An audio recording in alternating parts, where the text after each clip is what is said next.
The EU stands strong. It seems that the EU is getting its act together finally.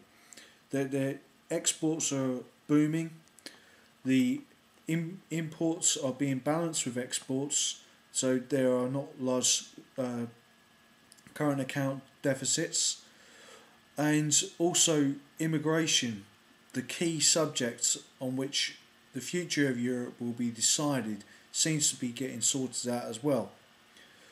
The 25,000 Tunisian economic migrants who have fled because of instability in Tunisia following the democratic revolution there, or so they claim. Maybe they were members of the former regime. But these guys have gone to Lampedusa, a small Italian island with a population of barely 1,000, so that they outnumber the population 25 to 1.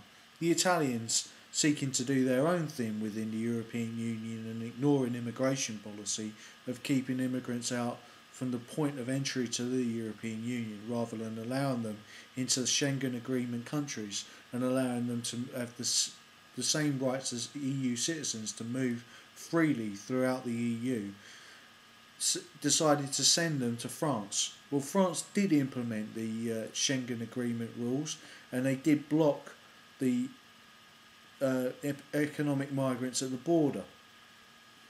The EU has been supporting the Libyan rebels and has been helping to alleviate Misrata.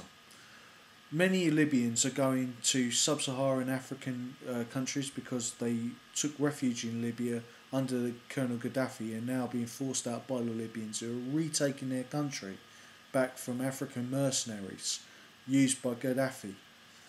What is certain is that the Libyans' migration to Europe is not going to be on a massive scale and will probably be sorted out by the implementation of hospitals and road systems that will be built by the EU in the west, where the rebels, in the east, where the rebels control the Libya from Benghazi, and eventually the west when Gaddafi goes.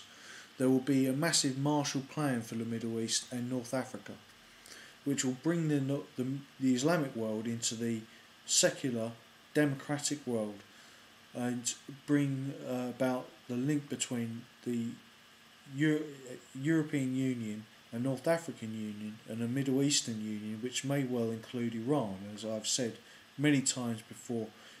Bringing in Turkey and Iran and Russia out of the cold may be a key transitional phase for the EU. With Russia as part of the EU, Turkey and Iran may not be part of the EU, but will change their laws and their corporate methods and models towards the EU rather than being drawn more towards China. This is an important aspect to take into account because the Chinese were defeated by the EU in Chad, in Sudan, when they backed up the Sudanese army there, and also Al Qaeda was defeated by the Americans and EU and the Ethiopian army in Somalia. The Al Qaeda is also being defeated by the democratic revolutions throughout the Arabic world, which, in my view, was started by the EU if there was any outside influence at all. But what is certain is that the Tunisian revolution was started by a humble greengrocer who decided to set himself alight because he simply had enough of being told what to do by third world dictators and brutalist totalitarian regimes. In Saudi Arabia, will a similar greengrocer do the same thing to save his country from the feudalistic crime families of the Saudis and Bin Ladens? A Marshall Plan for the Middle East will be expensive.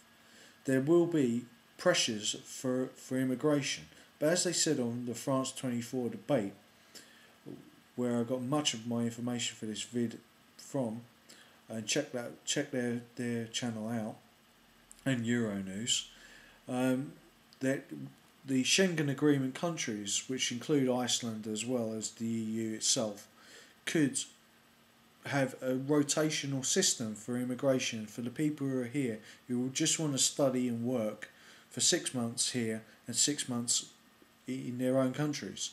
That would give us a competitive advantage over the United States, which insists on having people who have a green card and staying in that country to naturalise those people. Now, I believe that if you are going to the European Union, you should choose a European identity and citizenship and believe in the values of democracy, liberty, equality, fraternity, and the constitutions of the European member states. Naturalisation, though, is a whole different concept to just to controlling immigration, because you're trying to make those people through education, in the Marxist critique of nationalism, into citizens through education.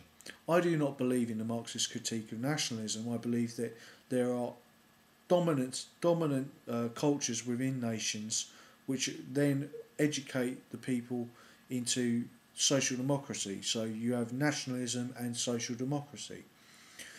Through the expression of nationalism is through culture and not just education, but education is important. So the Marxists did have a viewpoint now.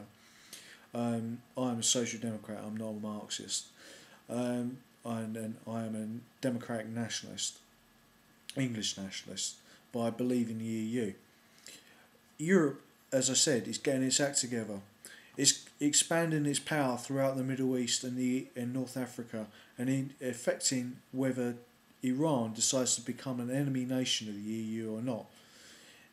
Surely Iran has been taken back by the democratic revolutions there, and its green revolution is, in contrast to the green flag of Gaddafi, which stands for oppression, but the green revolution in Iran is the gasp, the second gasp before the fall of totalitarianism in the Middle East, and the real fall of totalitarianism in the Middle East and feudalist crime families will be the democratic revolution in Saudi Arabia and the eventual or the Western invasion of Saudi Arabia, which must happen if democratic revolution in Saudi Arabia is crushed by force. Also, the democratic revolution in Syria is in flux at the moment, and whether this will succeed or not is in jeopardy.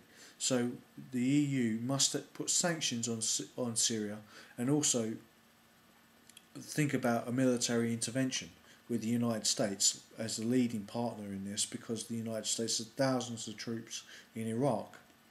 Whether the United States has the will to attack Syria is debatable, but in the past many people have said the United States did lack will, such as Saddam Hussein, who found himself hanging from a gibbet several years later. The United States should never be underestimated, and people should rightly fear the presidents of the EU and the United States and the Prime Minister of Great Britain, whoever he may be. Whether it's David Cameron or, in the future, as I hope, Ed Miliband. What we must do, though, is to increase the Nordic and Celtic population in Europe itself, the core of Europe, France, Germany, and England, and Spain and Italy, and also think about how we can help out Iceland as well, because this video is about the whole of Europe as well. We must help Iceland to show good faith to help them bail out, although they're not in the euro, and have a mechanism to continue these bailouts until we're on a strong footing. The ECB has not gone on an expansionist monetary policy like the Fed. We must resist the Fed's pressure of exporting inflation into the EU. We must resist the need to cut. We must have stimulus, but a moderate inflationary rate of 2%, in my view. Stimulus of public works and nationalisation of banks. We also need a single European armed forces.